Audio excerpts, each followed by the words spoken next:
शुक्रिया विपिन जी। हरियाणा सरकार के 100 दिन मंच इस कार्यक्रम में हरियाणा सरकार के 100 दिन के साथ साथ देश और प्रदेश से जुड़े विभिन्न राजनीतिक मुद्दों को लेकर चर्चा हो रही है और हमारे साथ में कैबिनेट मंत्री विपुल गोयल जी हैं। चर्चा की शुरुआत करते हैं। सबसे पहले तो हम बात करेंगे वही लोकसभा चुनावों के बाद कहीं ना कहीं एक बड़ी चुनौती भारतीय जनता पार्टी के लिए मानी जा रही थी कि जिस तरीके से एक अच्छा प्रदर्शन इस लोकसभा में नहीं रहा, कांग्रेस की बराबरी थी, फिर विधानसभा में आना कितनी बड़ी चुनौती थी, किस तरीके से देखते हैं, और उसके बाद हम आगे की चर्चा की शुरुआत करेंगे।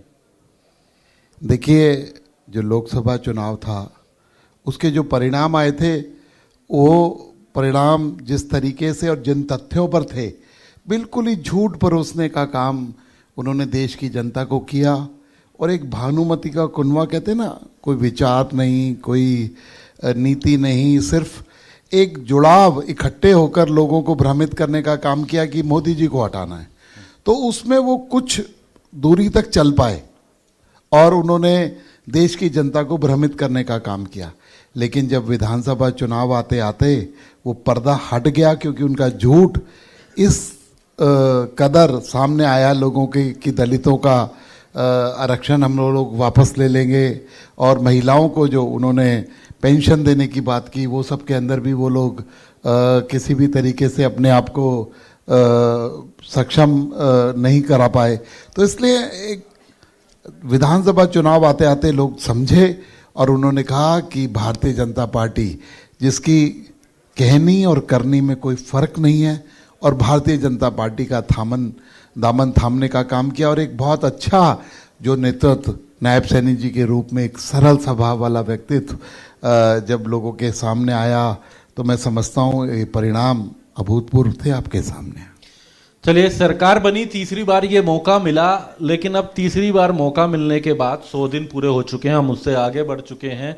किस तरीके से देखते हैं उन 100 दिनों को, जो वादे, जो बातें, जो संकल्प लेकर के आपकी पार्टी भारतीय जनता पार्टी जो है आई थी, कितनों को पूरा करा और आगे को इसको लेके क्या रोड मैप है? देखिए, राजनीति के अंदर बहुत दिनों से हम लोग एक्टिव राजनीति के अंदर हैं और बहुत दिनों से राजनीति को देखते और समझते आ रहे हैं। मैं समझता हूँ 100 दिनों के अंदर जो आयाम, जो अचीवमेंट भारतीय जनता पार्टी हरियाणा की सरकार ने प्राप्त की है, वो बहुत ही कम लोग अचीव कर पाते हैं। आने से पहले माननीय मुख्यमंत्री जी ने बहुत लंबी चौड़ी प्रेस कॉन्फ्रेंस की थी, मैं भी उस प्रेस कॉन्फ्रेंस में था, और लोगों का ये आ रहा था कि बस कीजिए, आप 100 दिन के अंदर इतनी लंबी प्रेस कॉन्फ्रेंस, इतनी सारी बातें हैं, तो जब ये साल, 2 साल और 5 साल की होगी तो क्या हाल होगा। एक बुकलेट हम लोगों को छापना पड़ेगा। तो मैं नायब सैनी जी के नेतृत्व में जो सरकार बनी है उसके 100 दिन के लिए सबसे पहले तो मैं जो 25,000 नौकरियां, अपने आप को मुख्यमंत्री की शपथ लेने से पहले जो व्यक्ति वादे पूरा करता हो, अनेकों वादे, लेकिन मैं बताता हूँ जो हमारी डिपार्टमेंट, मेरे पास यूएलबी है और सिविल एविएशन है और रेवेन्यू डिपार्टमेंट है, तो हमने भी 75,000 जो समाधान शिविर के माध्यम से जो कंप्लेंट्स आई थी उनको दूर करने का काम किया। जो हमारे पोर्टल पर जो 45,000 कंप्लेंट्स आई थी उनको पूरा करने का काम किया।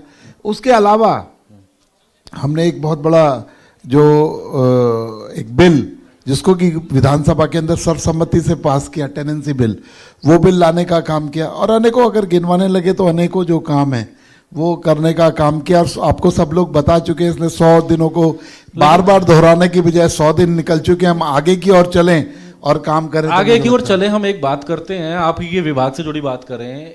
हिसार एयरपोर्ट हम चर्चा में देखते हैं, ट्रायल होता है, कई मुद्दे उठते हैं, आरोप लगते हैं, लेकिन अभी तक चर्चाएं हैं कि कब शुरुआत होगी इस हिसार एयरपोर्ट की, जो कहा जा रहा है कि हिसार के लोग अब दिल्ली की बजाय हिसार से उड़ सकेंगे, सफर कर सकेंगे हवा में।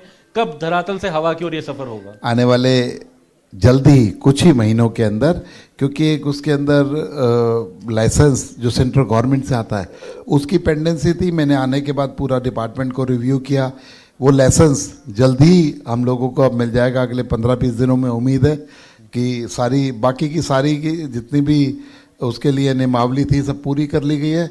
और आने वाले कुछ 1-2 महीने के अंदर अंदर हम हिसार ही नहीं उसके साथ साथ अंबाला एयरपोर्ट को भी बड़ी उसके साथ साथ चालू करने का काम करेंगे। हम एक बात इसमें ये भी करेंगे, अगर हम बात करें पिछले कार्यकाल के दौरान भी हमने देखा था कि हिसार से एक प्लेन शुरू किया था, वो चार्टेड प्लेन के तौर पे था। क्या कारण रहा कि उसको बंद करा? उसके बाद अब हालांकि अब कहा जा रहा है कि पब्लिक ट्रांसपोर्ट के तौर पे इसको दोबारा शुरुआत है, एनओसी आनी है, तमाम चीजें हैं।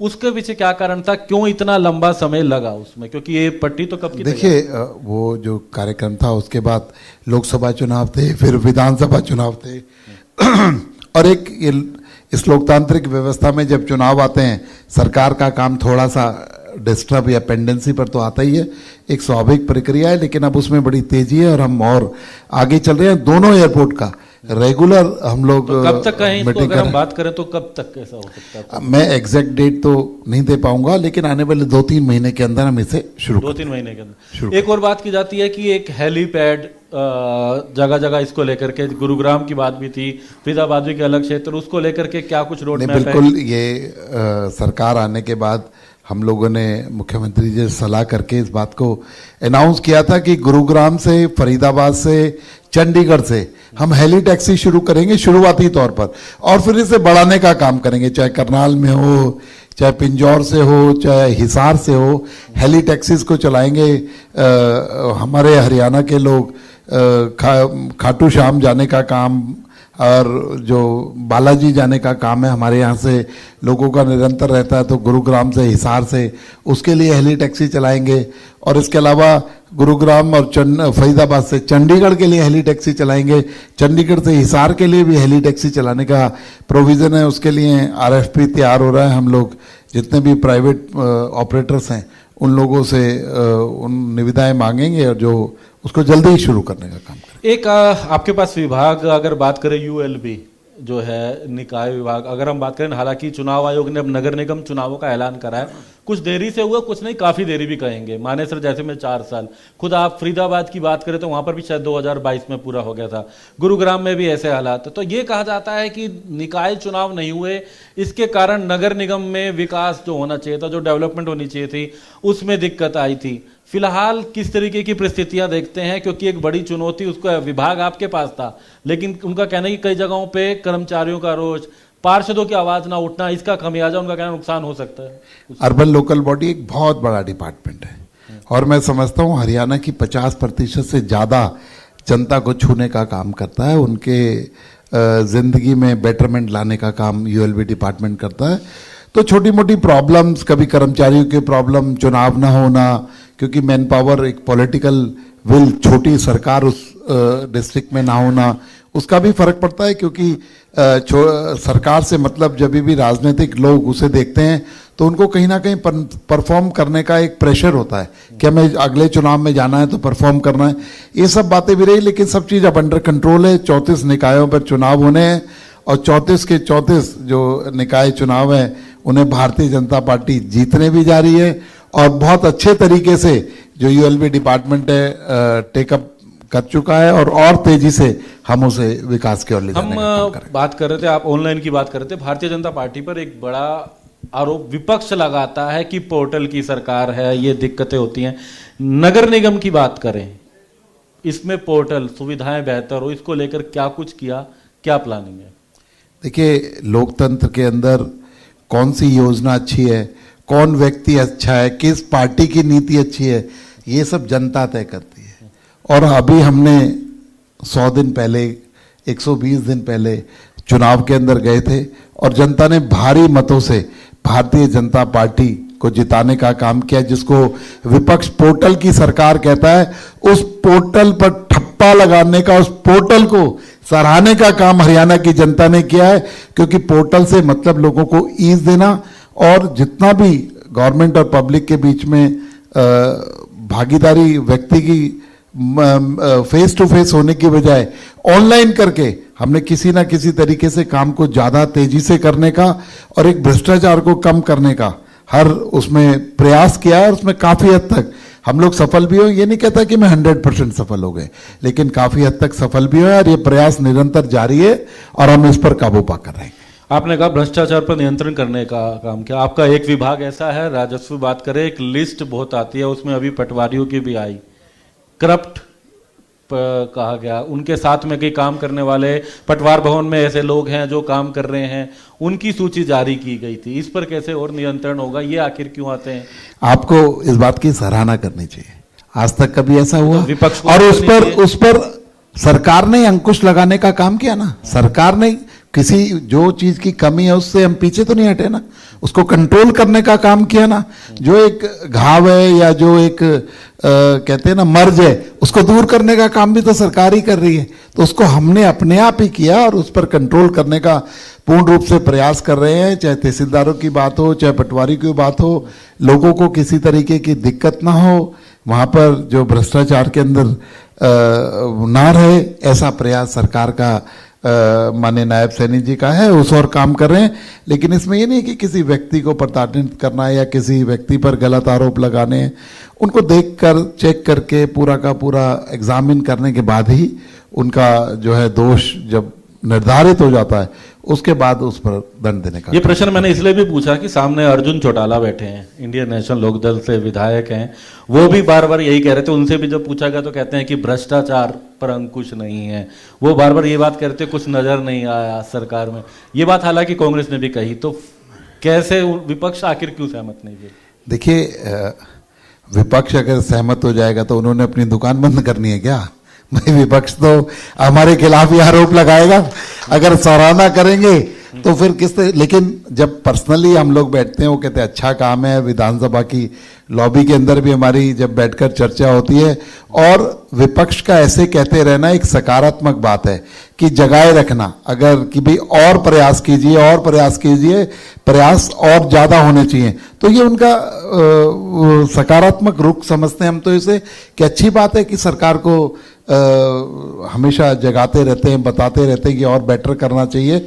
लेकिन ये अच्छे तरीके से संतुष्ट हैं और ये भी लोकतांत्रिक व्यवस्था में विश्वास रखते हैं, चाहे हमारे कांग्रेस के मित्रों, चाहे अन्य दलों के मित्रों, कि जनता ने जब भारतीय जनता पार्टी को चुना है तो कुछ तो अच्छी बातें होंगी ना। चलिए हम दिल्ली चुनाव को ही बात करते हैं। दिल्ली चुनाव नतीजे के बाद आप भी जो नतीजे आए उसके बाद आज ही चंडीगढ़ आए, किस तरीके से रहा ये चुनाव? 27 साल का वनवास काटा, सत्ता से दूर रहे, वहां पर आम आदमी पार्टी की सरकार रही, उससे पहले कांग्रेस की सरकार रही, भारतीय जनता पार्टी अब वहां सरकार बना रही है। और अक्सर ये कहा जाता था कि जब भी कोई विकास के मुद्दे की बात होती थी, एनसीआर की, तो ये कहा जाता था कि दिल्ली बाधा है। पोल्यूशन की बात होती थी, कहा जाता था दिल्ली आरोप लगाता था हरियाणा पे। अब किस तरीके से देखते हैं कितना सुधार होगा और दिल्ली के नतीजों के बाद कितना फर्क, क्या कहेंगे?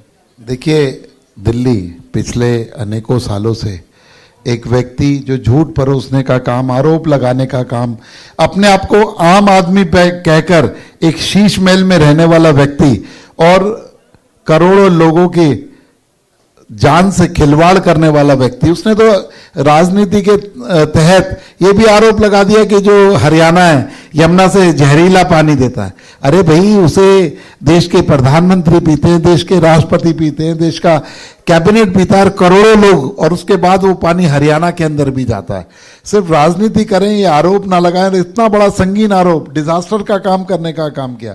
तो अब दिल्ली की जनता ने कहा ये तो अति हो चुकी है, क्योंकि दिल्ली 3 तरफ से हरियाणा से लगता है और लाखों लोग हरियाणा के मूल निवासी वहां जाकर बसे हुए हैं और रेगुलर करोड़ों लोग वहां पर रोज कम्यूट करने का काम करते हैं।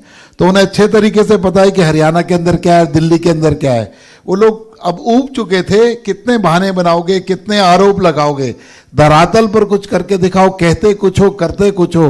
पूरी सरकार या तो भ्रष्टाचार के केस में बंद है या भ्रष्टाचार के केस भुगत रही है, और अपने आप को आम आदमी और ईमानदार कहने वाला जो व्यक्ति था वो कितने बड़े बड़े झूठ बोल रहा है और जेल के अंदर जेल भुगत कर आया है और अभी भी केस उस पर चल रहे हैं और उन्हें अपना पद भी छोड़ना पड़ा। तो जनता सब समझती है कि क्या कोई व्यक्ति क्या कर रहा है, क्या करना चाह रहा है। इसने दिल्ली की जनता डेवलपमेंट की गाड़ी में बैठ चुकी है। दिल्ली का विकास होगा और दिल्ली विकास की नई ऊंचाइयों को छुएगा।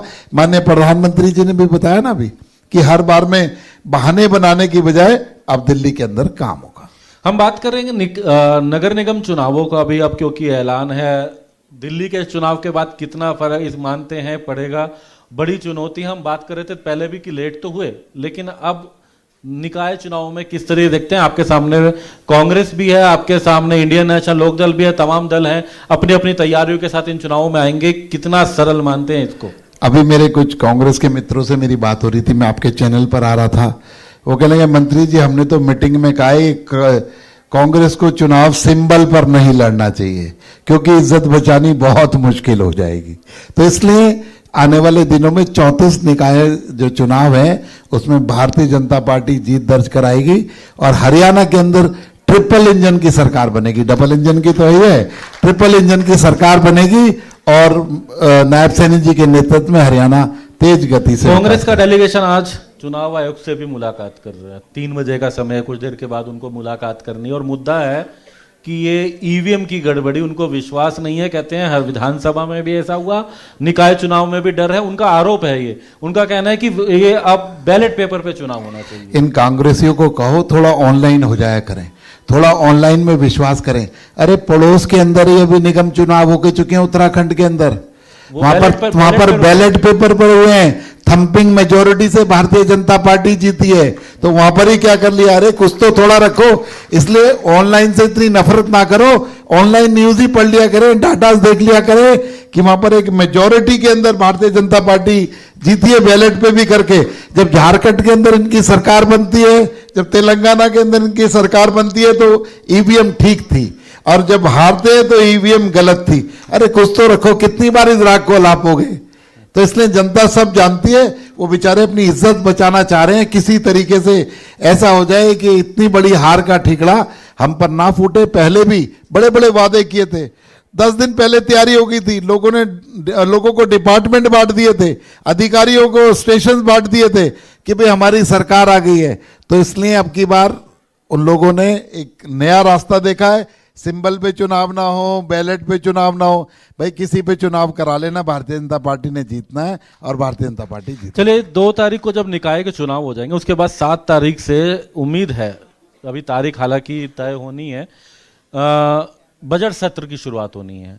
इस बार बजट के सत्र को लेकर के, क्योंकि बतौर वित्त मंत्री मुख्यमंत्री ने जब बजट पेश करना है वो तमाम जगहों पे चर्चा कर रहे हैं, आप भी साथ रहे कई जगहों पर, आपने अपनी भी कुछ सजेशन दी अपने विभागों को लेकर, एविएशन को लेकर के क्या उम्मीद रखते हैं, निकाय को लेकर, नगर निगम को लेकर यूएलबी क्या उम्मीदें रखते हैं, क्या कहेंगे इनको? ऑब्वियसली जो डिपार्टमेंट है, चाहे निकाय चुनाव, नगर निगम की बात हो, चाहे एविएशन डिपार्टमेंट की बात हो, रेवेन्यू डिपार्टमेंट की बात हो, सभी पर चर्चा होती है। और एक सत्र भी विधायक और मंत्रियों के साथ भी, सीएम साहब का भी होगा, कुछ खास आपके मेंबर ऑफ विभाग से पार्लियामेंट के मिल साथ सकता है होगा।